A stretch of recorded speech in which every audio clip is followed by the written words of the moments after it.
Shalom Vracha, on a étudié aujourd'hui le Tosfot dans Membet Amoud Aleph qui rapporte donc Rabbeinu Hananael qui nous dit qu'il est posek la halacha que Trilato Bepshia Vesofo Beones, alors la halacha elle est que c'est Chayav.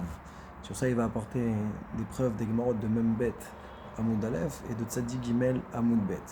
Et ce qu'il en ressort c'est qu'il faut absolument qu'il y ait une corrélation entre la Pshia qui a été commise, donc la négligence, et le honès, de la manière comment il s'est réalisé, pour dire qu'on est chayav.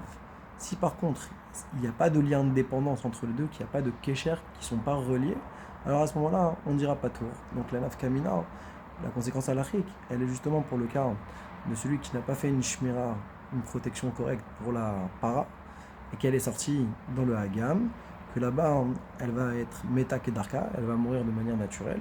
À ce moment-là, on dira que le malach hamavet, lui, ça lui change rien. Doter la vie de cette para-là, qu'elle soit à la maison, chez les Béalim, ou bien qu'elle soit dans le hagam. Alors là, il n'y a pas de corrélation entre le honès avec la pshia. Sur ça, on dira patour.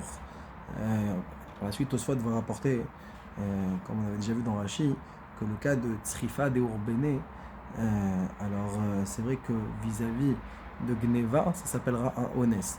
Mais c'est un honès partiel, puisque ça s'appelle quand même une pshia vis-à-vis du feu. Et d'ailleurs, ce qu'on a vu dans le Meiri, c'est que justement, il va préciser cette nekuda-là, que Trilato Bepshia Vesofo Beones, qu'on dit qu'on est chayav, ça c'est vrai, même si la pshia était une pshia qui était finalement partielle, et que le honès est survenu par rapport à un aspect qui n'était pas lié à la pshia.